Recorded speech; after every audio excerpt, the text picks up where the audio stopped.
नमस्कार, आज की बात में आपका स्वागत है। आज सबसे पहले बात करेंगे उस खतरे की, उस जंग की आशंका की जिसकी चिंता पूरी दुनिया में है। क्योंकि अगर जंग हुई, युद्ध हुआ, तो दुनिया में थर्ड वर्ल्ड वॉर की शुरुआत हो सकती है। यूक्रेन पर रशिया किसी भी वक्त हमला कर सकता है। रशिया की तरफ से भी सारी तैयारियां पूरी हो चुकी हैं। यूक्रेन के 2 प्रांतों में रशिया की आर्मी तैनात है। टैंकों ने पोजीशन ले ली है। फाइटर जेट्स पूरे हथियारों से लैस होकर हमले के लिए तैयार हैं। अमेरिका ने भी रशिया को चेतावनी दी है। ब्रिटेन, फ्रांस और दूसरे यूरोपीय देश भी रशिया को रोकने की कोशिश कर रहे हैं। लेकिन रशियन प्रेसिडेंट व्लादिमीर पुतिन ने साफ साफ कह दिया कि उनका देश पीछे नहीं हटेगा। अब आप सोचेंगे कि रशिया और यूक्रेन के बीच अगर जंग होती है तो इससे हमें क्या लेना देना, हमारा इससे क्या वास्ता। हजारों किलोमीटर दूर दुनिया के किसी दूसरे कोने में अगर 2 देश आपस में टकराते हैं, लड़ते हैं, तो इससे भारत को क्या मतलब, इससे हिंदुस्तान पर क्या फर्क पड़ेगा। आज की बात में मैं आपके इन सवालों के जवाब दूंगा। अभी रशिया और यूक्रेन के बीच जंग की शुरुआत नहीं हुई है, लेकिन जंग के हालात बन चुके हैं और इस खतरे की आहट भारत में सुनाई देने लगी है। भारत का क्या स्टैंड है, आज प्रधानमंत्री नरेंद्र मोदी ने इस मुद्दे पर क्या कहा और यूपी के चुनाव में यूक्रेन संकट की क्या बात क्यों हुई, यह सब आपको दिखाऊंगा। लेकिन पहले रशिया और यूक्रेन में इस वक्त क्या चल रहा है, इसका एक अपडेट आपको देता हूं। वैसे हैरानी की बात यह कि जब पूरी दुनिया में जंग की आहट है, लोग परेशान हैं, चिंता में हैं, यूक्रेन की फौज अपनी एक एक इंच जमीन की हिफाजत की कसम खा रही है, रशिया की आर्मी और रशियन टैंक यूक्रेन की सीमा में घुस चुके हैं, उस वक्त यूक्रेन के 2 राज्यों में आजादी का जश्न मनाया जा रहा है, आतिशबाजी की जा रही है। तो सबसे पहले आपको वही तस्वीरें दिखाता हूं जिन्हें देखकर पूरी दुनिया अचरज में है। यह आतिशबाजी की जो तस्वीरें आप अपने टीवी स्क्रीन पर देख रहे हैं, वो रशिया के बॉर्डर से लगे यूक्रेन के 2 राज्य डोनेट्स्क और लुहांस्क की है। यूक्रेन के इन 2 राज्यों ने खुद को आजाद घोषित कर दिया था और रशियन प्रेसिडेंट व्लादिमीर पुतिन ने यूक्रेन के डॉनबास इलाके के इन दोनों राज्यों को अलग अलग देशों के रूप में मान्यता दे दी है।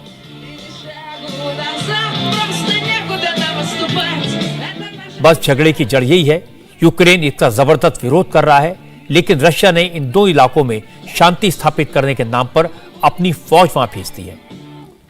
क्योंकि यूक्रेन इन 2 राज्यों को रशिया का सपोर्ट मिल गया है, मान्यता मिल गई है, इसीलिए इन 2 राज्यों में जंग के साए में आजादी का जश्न हो रहा है।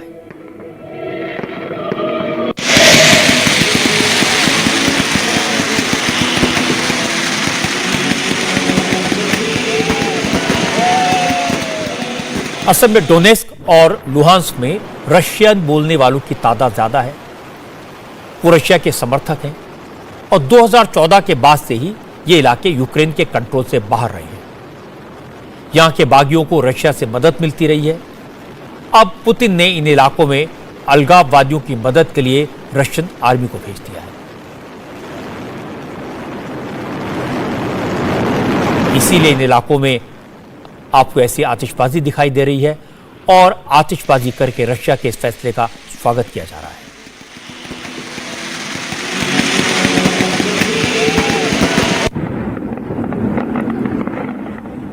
और हालात देखिए, एक तरफ रशिया के टैंक यूक्रेन के बॉर्डर में प्रवेश कर रहे थे, वहीं दूसरी तरफ यूक्रेन के इन सूबों में रहने वाले रशिया के सपोर्टर्स जश्न मना रहे थे। लेकिन पुतिन के इस फैसले से पूरी दुनिया टेंशन में है। अमेरिका और यूरोप रशिया पर प्रतिबंध लगाने की तैयारी कर रहे हैं। सिक्योरिटी काउंसिल की इमरजेंसी मीटिंग हो चुकी है। जर्मनी ने रशिया से गैस सप्लाई करने के लिए $10 अरब के नॉर्थ स्ट्रीम 2 पाइपलाइन के प्रोजेक्ट को कैंसिल कर दिया है। ब्रिटेन ने भी रशिया के 5 बड़े बैंकों पर प्रतिबंध लगा दिया है और कुछ रशियन सिटीजन्स की प्रॉपर्टीज फ्रीज कर दी है। जहां तक भारत का सवाल है, भारत ने सधा हुआ रिएक्शन दिया है। दोनों पक्षों को बातचीत करके तनाव कम करने की बात कही है। यूक्रेन में करीब 20,000 इंडियंस रहते हैं। हालात को देखते हुए भारत ने यूक्रेन से सभी नागरिकों को सभी भारतीयों को वापस लाने का काम शुरू कर दिया है। लोगों को लाने के लिए एयर इंडिया की स्पेशल फ्लाइट यूक्रेन भेजी गई। पहली फ्लाइट आज रात भारत पहुंच जाएगी।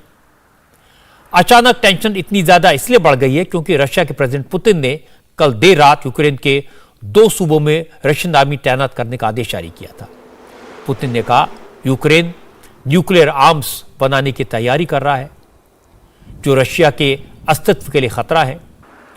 पुतिन ने यह भी आरोप लगाया कि अमेरिका और दूसरे पश्चिमी देश रशिया से दोस्ती बढ़ाने के बजाय दुश्मनी दिखा रहे हैं। Мы также знаем, что уже прозвучали заявления о том, что Украина собирается создать собственное ядерное оружие. И это не пустая бравада. Украина действительно располагает еще советскими ядерными технологиями и средствами доставки такого оружия. Мы не можем не реагировать на эту реальную опасность. Тем более, повторю, что западные покровители यूक्रेन के बागी इलाकों में रशियन फोर्सेस की एंट्री के बाद से पश्चिमी देश एक्टिव हो गए। उन्होंने आरोप लगाया कि पुतिन ने इंटरनेशनल एग्रीमेंट्स का वायलेशन किया है, वो अपने वादे से मुकर गए हैं और अब रशिया को इसकी कीमत चुकानी होगी। अमेरिकी प्रेसिडेंट जो बाइडेन ने फौरन एक एग्जीक्यूटिव ऑर्डर पर साइन किया, जिससे रशिया पर कुछ पाबंदियां लगाई गई हैं। ब्रिटेन और दूसरे यूरोपीय मुल्क भी ऐसा ही कदम उठाने जा रहे हैं।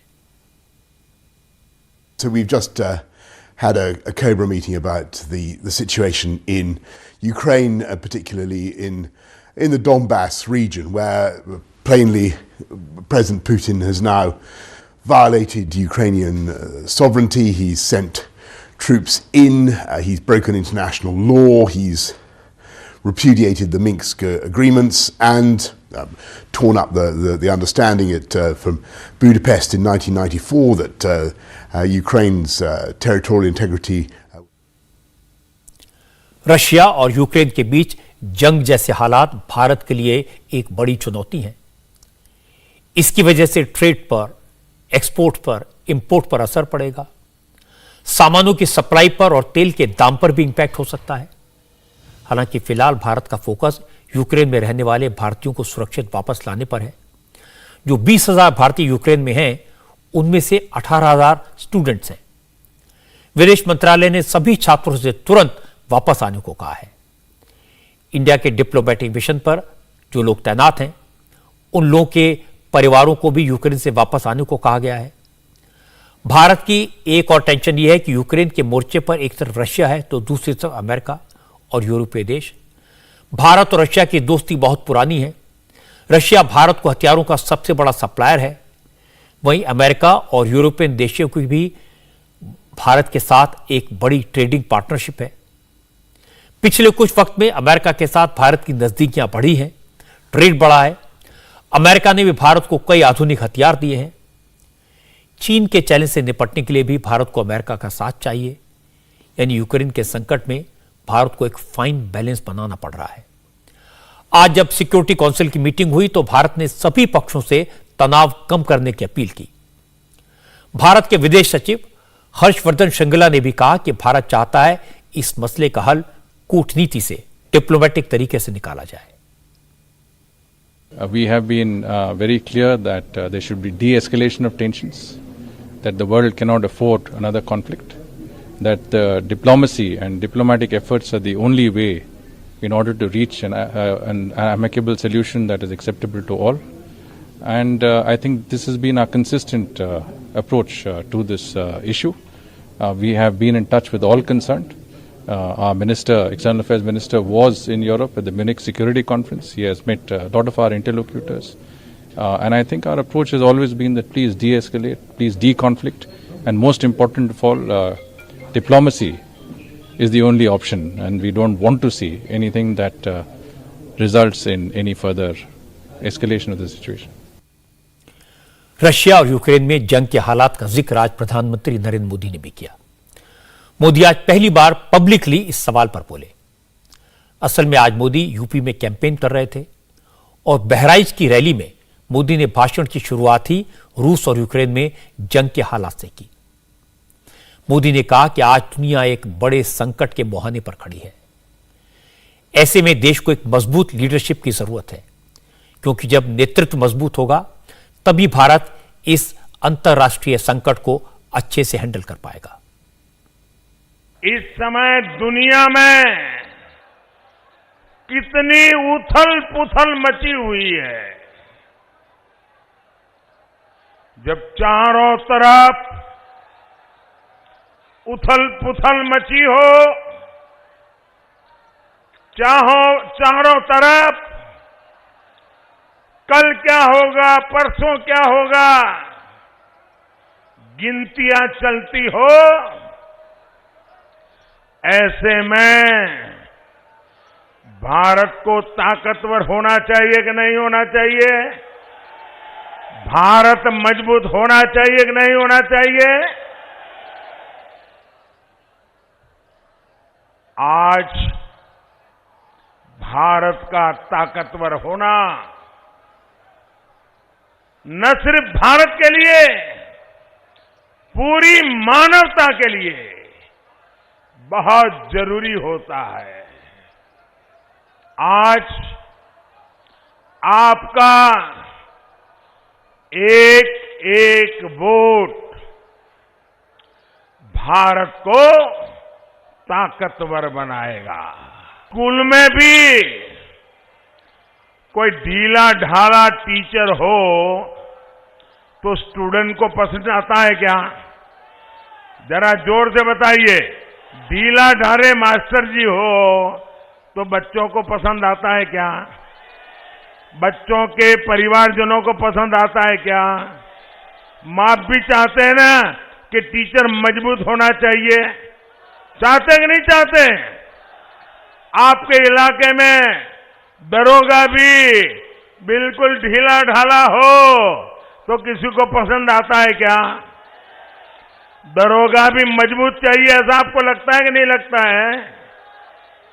तो भाइयों बहनों, इतना बड़ा देश, इतना बड़ा राज्य, जिम्मेवारी भी मजबूत कंधों पर होनी चाहिए कि नहीं होनी चाहिए?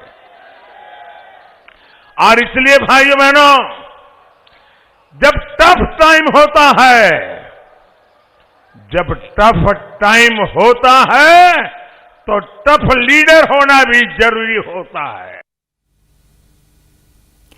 मोदी की बात सही है कि भारत को ताकतवर होना जरूरी है। इस समय भारत को एक वर्ल्ड लीडर माना जाता है।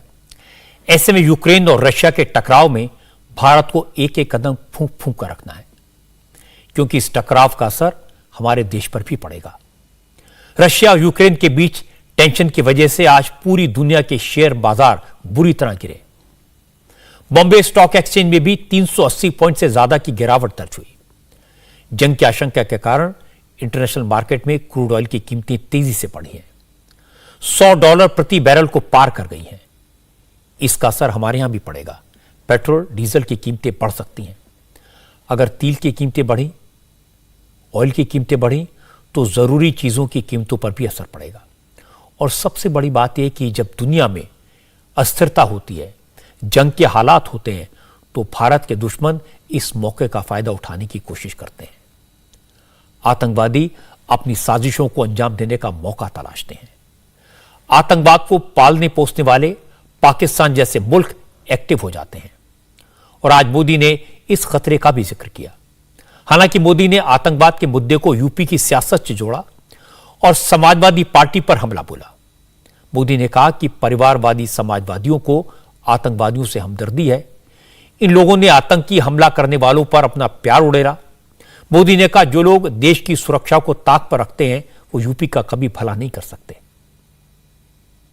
बहराइच की ये धरती हमेशा से आक्रमणकारियों के मंसूबों को ध्वस्त करती रही है।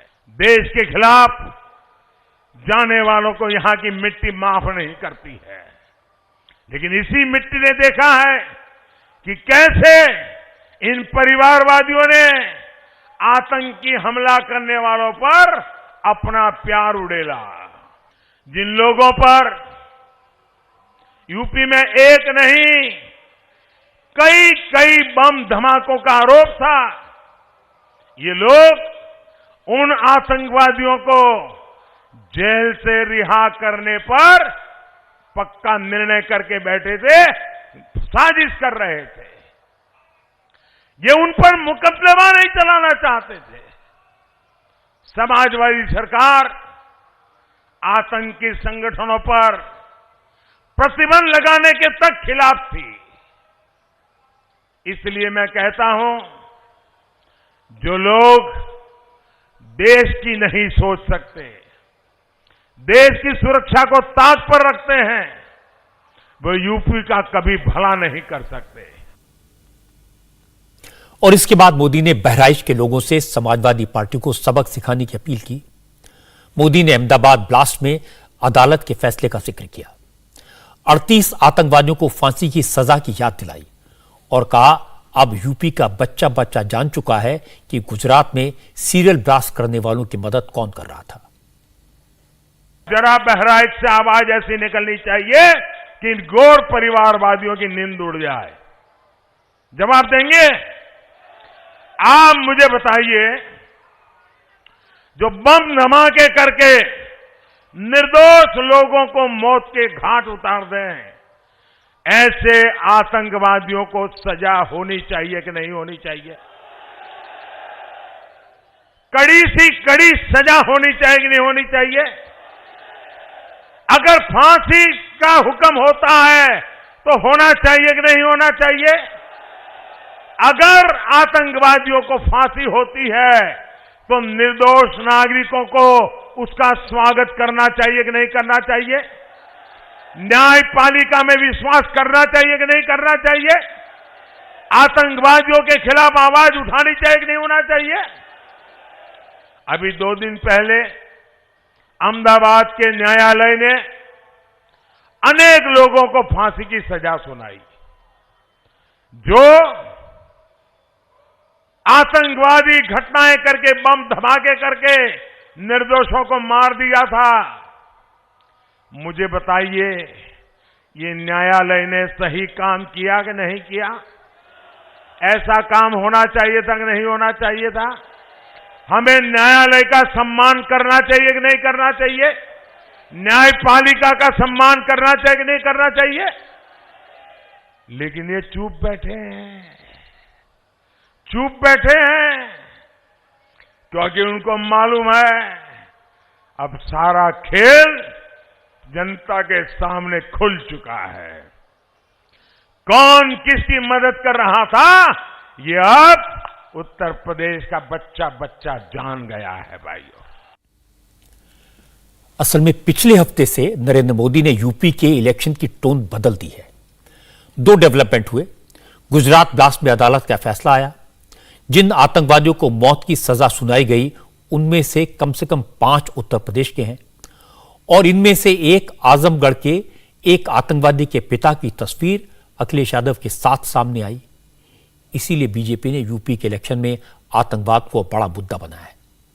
मोदी लगातार इस मुद्दे को लेकर समाजवादी पार्टी पर हमला कर रहे हैं। उन्होंने पिछली रैली में साइकिल बम की बात की थी।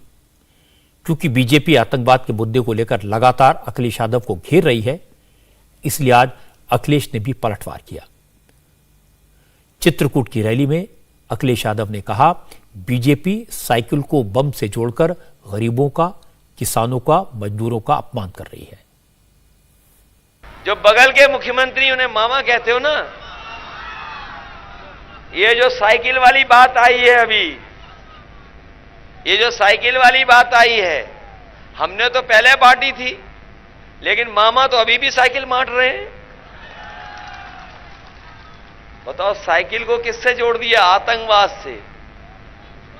कमाल के प्रधानमंत्री हैं। ऐसे प्रधानमंत्री तो हमने पहली बार देखे हैं। और साइकिल को बदनाम कर नहीं रहे हैं, साइकिल के साथ साथ हमारे किसानों को भी बदनाम कर रहे हैं, मजदूरों को भी बदनाम कर रहे हैं, बच्चे नौजवानों को भी बदनाम कर रहे हैं। बताओ, आप पे साइकिल है कि नहीं है? हमारे किसानों पे साइकिल है कि नहीं है? हमारे मजदूर भाइयों पे साइकिल है कि नहीं है? हमारे नौजवान साइकिल चलाते हैं कि नहीं चलाते हैं? हमारी बहनें भी साइकिल चलाती हैं।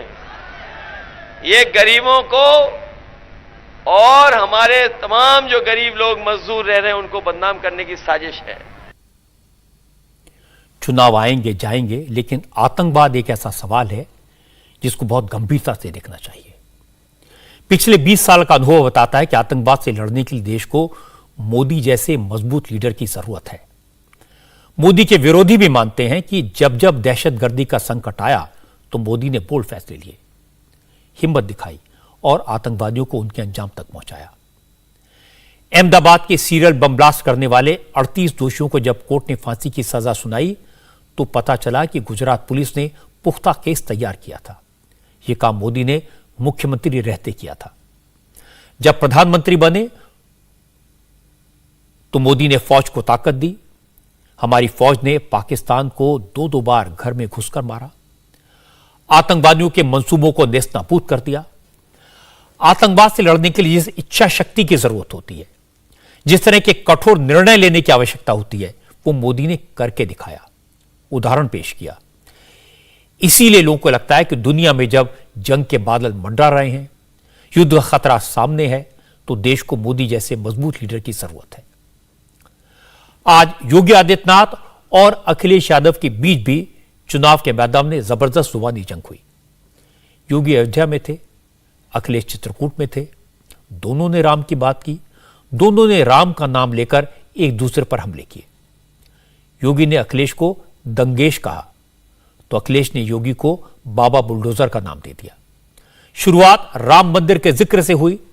क्योंकि योगी अयोध्या में थे, इसलिए उन्होंने राम मंदिर का मुद्दा जोर शोर से उठाया। योगी ने लोगों से सीधे सीधे कहा कि राम भक्तों पर गोली चलवाने वालों को वोट मत देना। योगी ने कहा समाजवादी पार्टी ने राम भक्तों पर गोली चलवाई, कांग्रेस ने प्रभु राम को ताले में कैद किया और बीएसपी नेता तो अपनी मूर्तियां लगाने में व्यस्त रहीं। बीजेपी ने मंदिर निर्माण के रास्ते की रुकावटें दूर की, इसलिए राम भक्तों का वोट भी राम मंदिर बनाने वालों को मिलना चाहिए। 500 वर्षों के इंतजार के बाद रामलला का भव्य मंदिर के निर्माण का कार्य पूरा होने की ओर अग्रसर है। कोई चूक नहीं होनी चाहिए। छोटी सी चूक याद करना, देश और दुनिया की जनता बड़ी आस लगाए हुए देख रही है। सहमत हैं? भगवान राम के भव्य मंदिर के निर्माण का जो काम प्रारंभ हुआ है, क्या ये काम कांग्रेस कर पाती? मायावती जी बहुजन समाजवादी पार्टी कर पाती? और क्या ये काम बबुआ कर पाते? जो लोग राम भक्तों पर गोली चलाते थे, क्या वे राम मंदिर का निर्माण करते? राम मंदिर पर ताला मरवाते थे, क्या वे राम मंदिर का निर्माण करवाते? कौन राम मंदिर का निर्माण किया है? भारतीय जनता पार्टी की डबल इंजन की सरकार, प्रधानमंत्री मोदी जी के मार्गदर्शन में जो कहा वो करके दिखा दिया। योगी ने राम मंदिर की बात की तो अखिलेश यादव ने चित्रकूट से इसका जवाब दिया। अखिलेश ने कहा कि बीजेपी तो आस्था में भी व्यापार खोजती है, आस्था के सहारे बिजनेस करती है, लेकिन भक्तों के लिए असली काम तो समाजवादी पार्टी करती है। अखिलेश ने कहा कि आस्था के शहरों में बीजेपी दुकानें बनाती है और समाजवादी पार्टी इन जगहों का विकास करके भक्तों की सहूलियतों का इंतजाम करती है। हम समाजवादियों ने बुजुर्गों के लिए, महिलाओं के लिए, बच्चों के लिए वो रोपवे शुरू कराई थी। हमारे बाबा मुख्यमंत्री ने केवल एक काम किया, उसका रंग बदल दिया और उद्घाटन कर दिया। बताओ ये रोपवे किसने दी थी? चित्रकूट में समाजवादियों ने दी थी। इसलिए अगर हमें यहां के तीर्थ स्थान को, यहां के स्थानों को अच्छा बनाना पड़ेगा, वो ऐसे स्थान न बन जाए कि केवल व्यापार का स्थान बनकर के रह जाए। भारतीय जनता पार्टी हर चीज में व्यापार करती है, धार्मिक चीजों में भी व्यापार करने लगेगी। अगर हमें आध्यात्म से जोड़ करके इन स्थानों का निर्माण कराना पड़ेगा, अपने चित्रकूट धाम को आध्यात्म रूप से अगर लोगों के आने जाने, रहने और मंदिरों में घूमने के लिए सुविधा भी देनी पड़ेगी, तो हम सुविधा देने का काम करेंगे, जिससे चित्रकूट धाम भी और जगहों से अच्छा दिखाई दे। योगी ने कहा वो तो देश के पौराणिक शहरों को उनका गौरव वापस दिलाने का काम कर रहे हैं, इसीलिए उन्होंने फैजाबाद का नाम बदलकर अयोध्या कर दिया। इसके बाद योगी ने अखिलेश यादव को भी नया नाम दे दिया। योगी ने कहा कि रामायण में जैसे लंकेश था वैसे ही समाजवादी पार्टी वालों का नाम होना चाहिए दंगेश, क्योंकि ये लोग दंगा मास्टर हैं, उनके राज में रोज दंगे होते थे। ये जो समाजवादी है ना, परिवारवादी, अब तो इनका नाम एक नया नाम पड़ना चाहिए। आपने महाभारत में, आपने रामायण में एक नाम सुना होगा लंकेश, तो इनका नाम है दंगेश। इनका आज से एक नया नाम हो गया दंगेश, जिन्होंने दंगों के सारे रिकॉर्ड तोड़ दिए थे। हर दंगाई को लोग सम्मानित करते थे। इन लोगों ने जब आए थे, इन लोगों ने वृद्धजनों की पेंशन को, विधवा महिलाओं की पेंशन को, दिव्यांगजनों की पेंशन को रोक दिया था। और भाइयों बहनों, इन्होंने किसको पेंशन दिया? समाजवादी पार्टी के छठे छटाए उन गैंगस्टर को देने का काम किया था, जिन लोगों का नाम किसी न किसी अपराध में जरूर रहा है। हम लोग आए, हमने उसको रोका, और रोकने के बाद उस पैसे को फिर से वृद्धजनों को, विधवा महिलाओं को और दिव्यांगजनों को देना प्रारंभ किया। मुकाबला बराबर का है, अखिलेश ने भी जवाब दिया। उन्होंने कहा कि योगी को नाम बदलने के सिवा और कुछ नहीं आता। इसके बाद अखिलेश ने भी योगी आदित्यनाथ को एक नया नाम दे दिया। बाबा मुख्यमंत्री जो अपना विकास केवल नाम बदल के दिखाते हैं, योजनाओं का शिलान्यास करते हैं, उद्घाटन का उद्घाटन करते हैं। इस बार अंग्रेजी अखबार ने उनका भी नाम बदल दिया। जो दूसरों का नाम बदलते थे, इस बार अंग्रेजी के अखबार ने, एक बहुत प्रतिष्ठित अखबार ने, बाबा मुख्यमंत्री का भी नाम बदल दिया और उनका नया नाम बाबा बुलडोजर रख दिया गया। बाबा बुलडोजर, हमारे बुलडोजर बाबा कमाल के हैं, जो गर्मी निकालने की बात कह रहे थे। ये जोश का बता रहा है कि जिस समय यहाँ के लोग वोट डालेंगे, बुलडोजर बाबा की भाप निकाल देंगे। आज योगी ने गौ सेवा की भी बात की, गौ हत्या का मुद्दा भी उठाया, आवारा जानवरों से किसानों को होने वाली दिक्कतों की भी बात की। योगी ने कहा गौकशी करने वाले सोच रहे हैं कि फिर से पुराने दिन लौटेंगे, लेकिन यूपी में उनकी सरकार कोई बूचड़खाना नहीं खुलने देगी। योगी ने किसानों को भरोसा दिलाया कि आने वाले दिनों में खुले घूम रहे जानवरों का सही इंतजाम किया जाएगा। किसानों को खुले घूम रहे जानवरों से कोई दिक्कत नहीं होने दी जाएगी। हम गौ माता को कटने नहीं देंगे, लेकिन अन्नदाता किसानों की फसलों को भी नुकसान नहीं होने देंगे। और इसीलिए सरकार ने तय किया है, हर बेसहारा गाय के लिए गौशाला बनाएंगे, हर गौशाला को ऊर्जा के साथ जोड़ेंगे, प्राकृतिक खेती के साथ जोड़ेंगे। जो किसान बेसहारा गायों की देखभाल करेगा, हर गाय पर हर महीने 900 रुपए उसको उपलब्ध कराएंगे। ये दोनों काम साथ साथ चलेंगे। अगर किसी कसाई को ये गलत फहमी होगी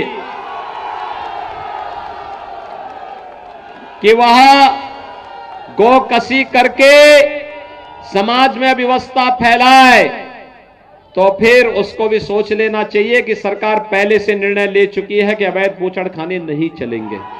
अब कोई अवैध बूचड़खाना नहीं चलेगा। जैसे अपराधी अपने गले में तख्ती लटका करके थाने थाने खड़ा होता है ना कि जान बख्श दो, ऐसे ही हर कसाई भी आप ठेला लगा करके कहीं सब्जी बेचता हुआ दिखाई देगा। पाप से उसको मुक्त किया जा रहा है। पाप की दुनिया से हट करके पुण्य की दुनिया में जाएगा। ये बात सही है कि यूपी के ज्यादातर इलाकों में लोग आवारा जानवरों से परेशान हैं। छुट्टा जानवर किसानों की फसलें खराब कर रहे हैं। विरोधी दल इसे बड़ा इशू बना रहे हैं।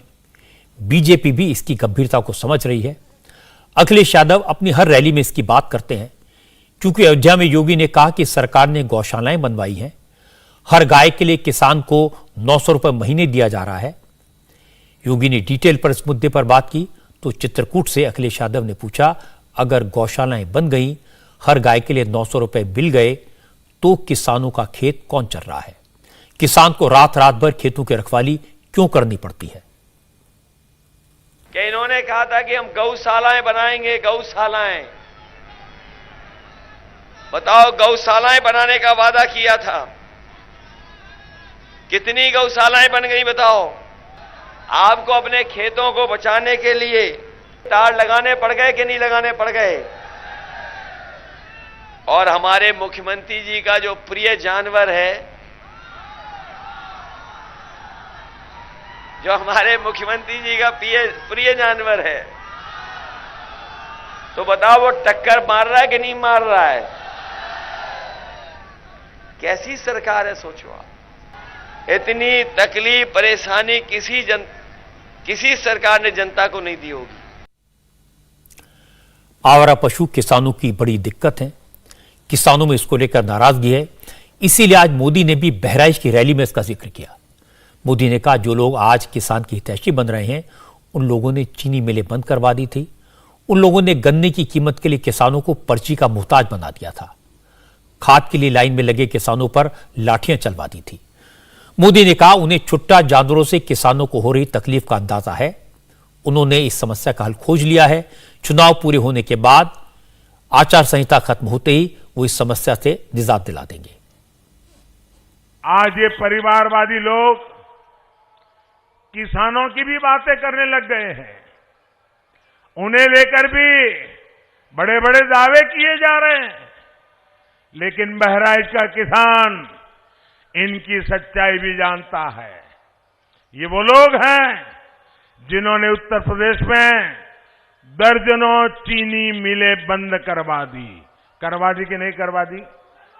चीनी मिलों को ताले लगवाए कि नहीं लगवाए?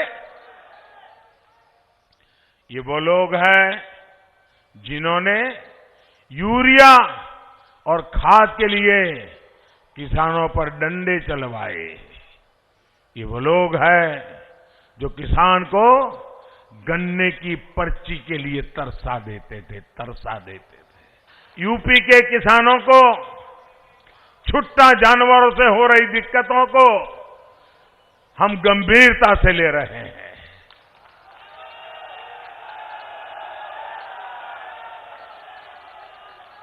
हमने रास्ते खोजे हैं दोस्तों, और मैं आपकी इस चिंता को पूरी तरह समझता हूं, और मैं आपको बताता हूं, मैं रास्ता खोज करके लाया हूं दोस्तों। 10 मार्च को आचार संहिता समाप्त होने के बाद, नई सरकार बनने के बाद, योगी जी के नेतृत्व में उन सारी नई योजनाओं को हम लागू कर देंगे भाइयों।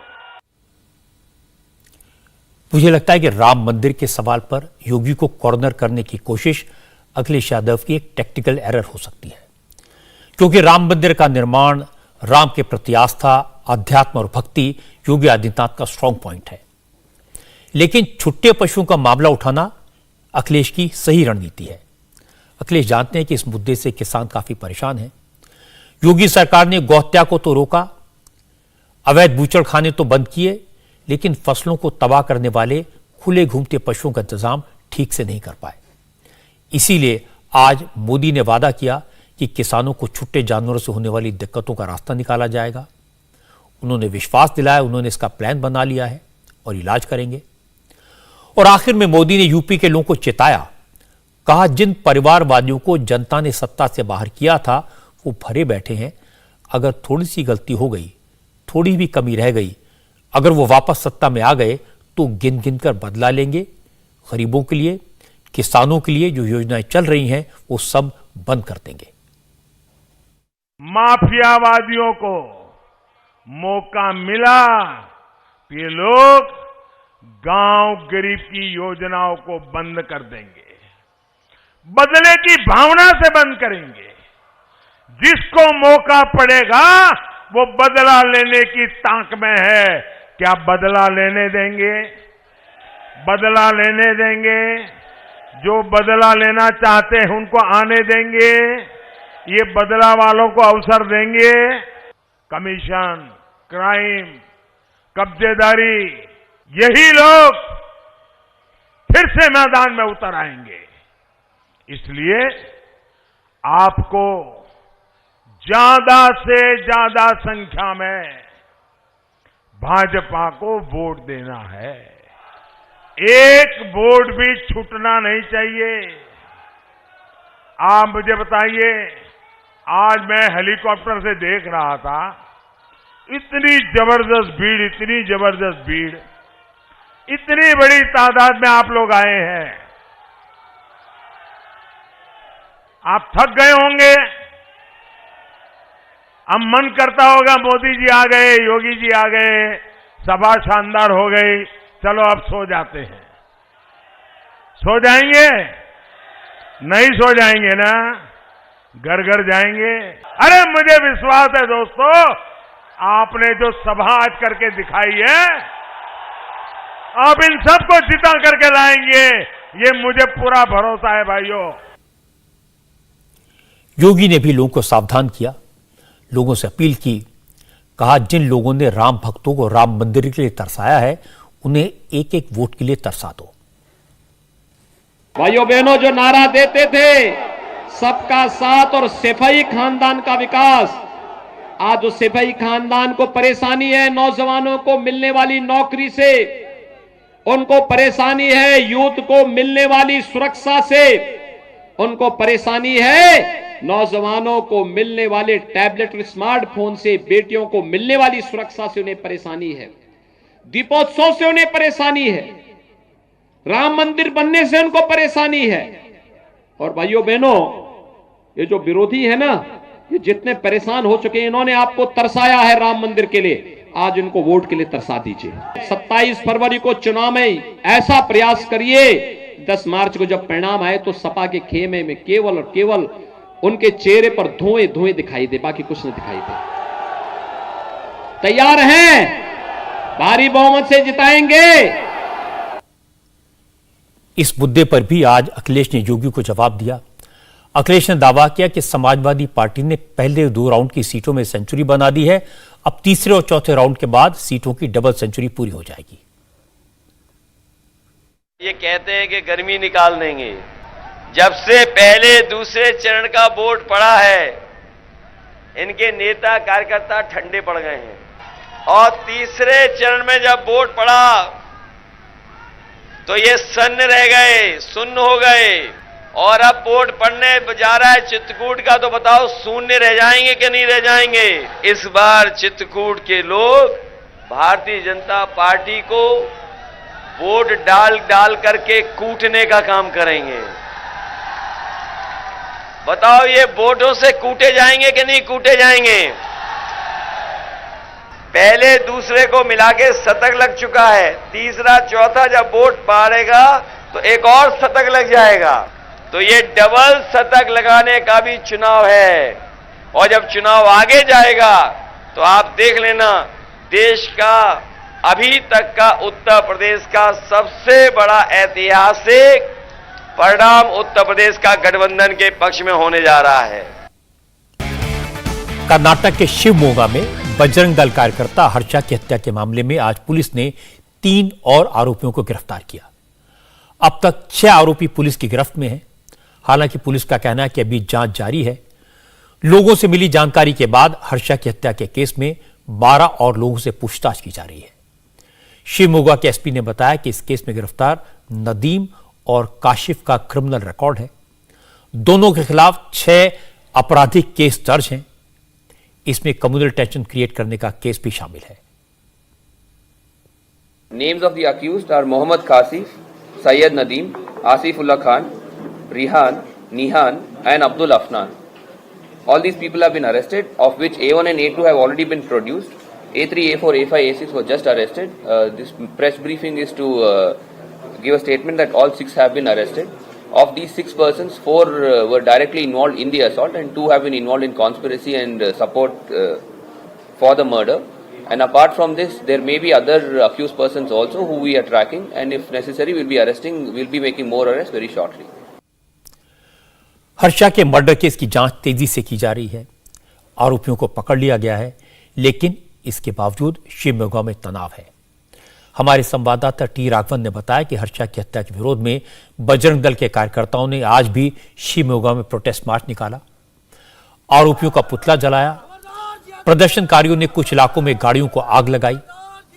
सिचुएशन कंट्रोल करने के लिए रैपिड एक्शन फोर्स ने शिवमोगा में फ्लैग मार्च भी किया। जिला प्रशासन ने शिवमोगा में धारा 144 को अगले 2 दिनों तक के लिए बढ़ा दिया है। स्कूल कॉलेज अगले 2 दिन बंद रहेंगे। राघवन आज उस जगह पर भी गए जहां 48 घंटे पहले हर्षा की सरेआम हत्या कर दी गई थी। हम फिलहाल मौजूद हैं तीर्थहल्ली शिवमोगा हाईवे पर। ये बोर्ड आपको दिख रहा है, यहाँ से शिवमोगा टाउन जो है वो सिर्फ 1 किलोमीटर की दूरी पर है और ये वही एग्जैक्ट स्पॉट है जहाँ पर हर्षा पर रविवार शाम को हमला किया गया। जो आई विटनेसेस हैं उन्होंने पुलिस को बताया कि इस रोड पर शिवमोगा टाउन से एक स्विफ्ट कार आई, उसमें 3 लोग मौजूद थे और दूसरी तरफ से जो ये रास्ता आप देखेंगे तो यहाँ से ये रास्ता तीर्थहल्ली की तरफ जाता है। दूसरी साइड से एक ऑटो आया, उसमें भी बताया जा रहा है कि 3 लोग मौजूद थे और उन लोगों के हाथ में हथियार थे। जैसे ही यहाँ पर जो हर्षा है वो अपने दोस्तों के साथ इसी पेट्रोल पंप के सामने खड़ा होकर बात कर रहा था, ऐसा बताया गया कि यहाँ से कुछ दूरी पर कुछ लोग आपस में झगड़ा कर रहे थे।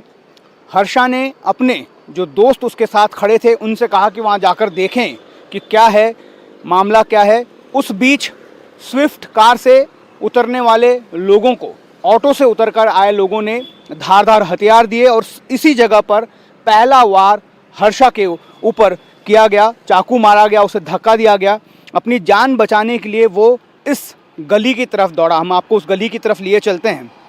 ये जो गली है, यहाँ से हर्षा का जो घर है वो 1 किलोमीटर के अंदर है, इसलिए ऐसा लगता है कि वो यहाँ से भागकर अपने घर की तरफ जाना चाहता था। लेकिन एक बार फिर उसे ठीक इसी जगह पर, जहाँ पर आपको अभी ये मिट्टी गिरी हुई नज़र आ रही है, ठीक इसी जगह पर एक बार फिर हर्षा को इन आरोपियों ने घेर लिया और यहाँ पर उस पर लगातार चाकुओं से वार किया। बहुत सारा खून उसका बह गया और अस्पताल में जाने के बाद हर्षा की मौत हो गई।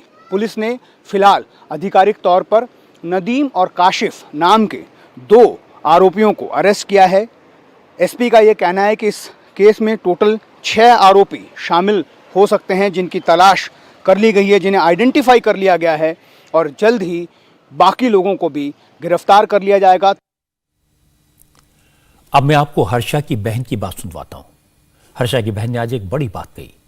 जिस बहन के भाई की हत्या हुई है उस बहन को मालूम है कि भाई की हत्या के आरोप में पकड़े गए सभी आरोपी मुसलमान हैं।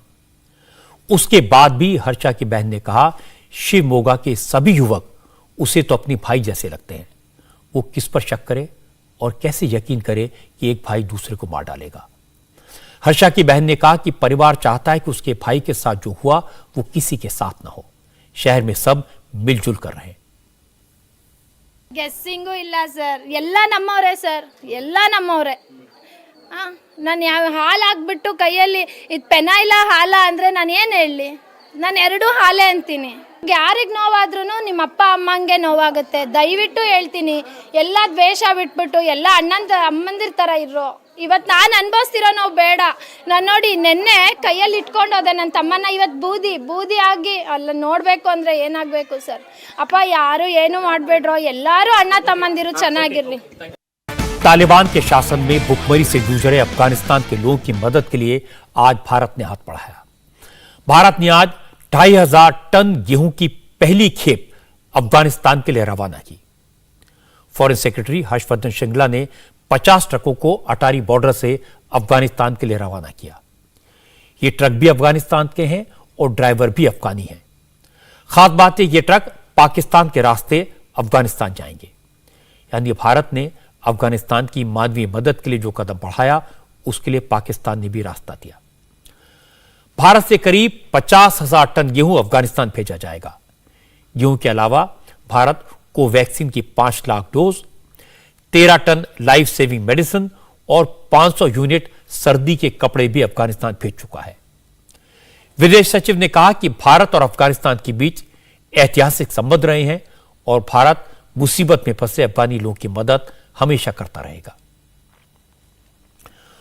रूस और यूक्रेन के बीच जो तनाव चल रहा है उसको लेकर अभी एक बड़ी खबर आई है। रशिया के अपर हाउस ने प्रेसिडेंट पुतिन को मिलिट्री पावर इस्तेमाल करने की इजाजत दे दी है। और दूसरी बड़ी खबर यह है कि अमेरिका के प्रेसिडेंट जो बाइडेन भारतीय समय के अनुसार रात 12:30 बजे मीडिया को एड्रेस करेंगे। इंडिया टीवी हर वक्त हर जगह डाउनलोड करने के लिए सर्च करें India TV news Google play store या ऐप स्टोर पर।